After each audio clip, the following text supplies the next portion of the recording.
Hello and welcome to my video about making the transition from a fixed to a floating anchor point technique. There are two advantages to a floating anchor. One of them is speed. When you pull latex further for a given pull weight, you'll get more speed from your projectile. And the other is it has certain advantages as far as aiming. Let's talk about speed first. If you're a target shooter, speed doesn't matter at all. Even slow speeds are fine because you're shooting at a fixed distance and you want as little muscle fatigue as possible to get the maximum precision.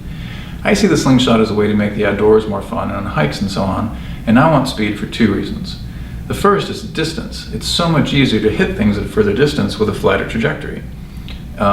When I was shooting slower bands and tubes, if there was a pop bottle way down the stream, I wouldn't even bother because I knew there was no way I'd get the elevation right, or I could spend a whole pocket full of ammo trying to get that zeroed in. But with greater speed, now that I've used a floating full pull anchor, I can hit things a lot further away than I used to. The second reason is impact power. If you're out in the woods shooting, you want that pine cone to explode, not just move. And you want that piece of bark to actually blow off the tree, not just kind of make a noise, right? And with more speed, you get more impact, and it's just more fun. Shooters have very different opinions on the influence of floating versus fixed anchor with regard to accuracy. And in the end, it's probably about even. I find I shoot better if I'm actually indexing off part of the shooting apparatus itself, which is the band. If you're shooting with a fixed anchor at the mouth, there's really very little going on between the pouch and the anchor point. But if you do what a lot of people do and pull back and touch your ear, now you have all these joints and muscles going on between the band, the pouch, and your anchor point. And I found that for myself, I was never entirely sure whether I was going to be too high or low or in or out. And that uncertainty really took away from my accuracy. Obviously, great target shooters get used to that, but for me, I prefer to actually aim off the band. Let's talk about technique. The most important thing is how not to hit yourself in the face. When you're shooting with a fixed anchor, the ball starts here and accelerates away from your face, but when you're using a floating anchor, it's already got some speed on it by the time it crosses your cheek. So you need to make sure that you don't hit yourself in the face. The first time I tried this, I had tubes and a full pull through the fork frame. It's going just fine until I messed up my pouch release and got myself in the cheek so hard that I didn't try again for over a year. Okay? Pouch release is super important. You want to make sure that you're holding the ball itself. Don't hold in front of the pouch. Make sure that as you're pulling back, you don't change any of the angles. Make sure that you have a good pouch release in general before you try this technique. If you're new to shooting and you don't have that very even yet, you may want to wait a little bit before you give this a try. Make sure that you're bringing your arm straight out to your side. I've watched people when they start to use floating anchor bring the arm forward. And when you're pulling past your face, now you're more likely to hit your ear.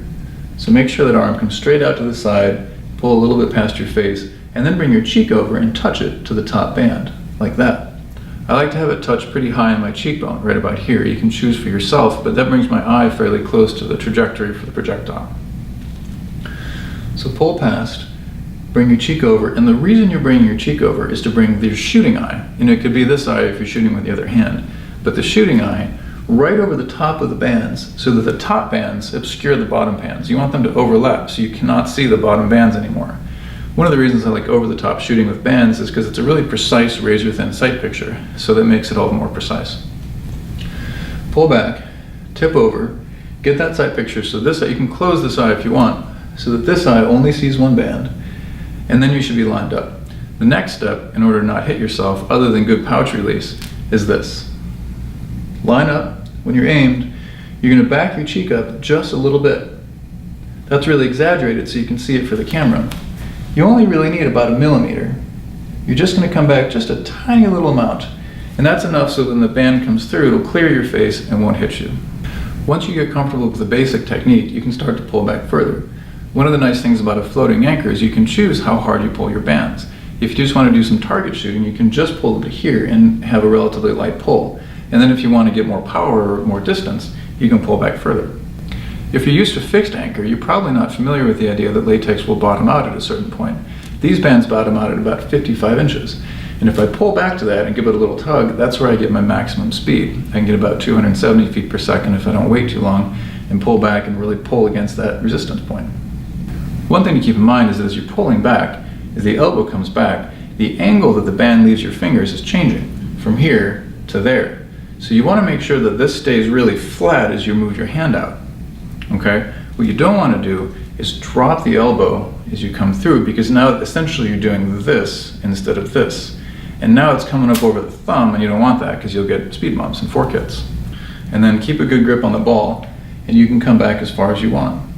The rest of it stays the same. Put your cheek on the band, cover the bottom band with the top band so your eye is in good alignment, come back just a millimeter and release. Okay? So that's about all there is to it other than practice. Just be safe, be careful, try not to hit yourself, and have fun. Thank you.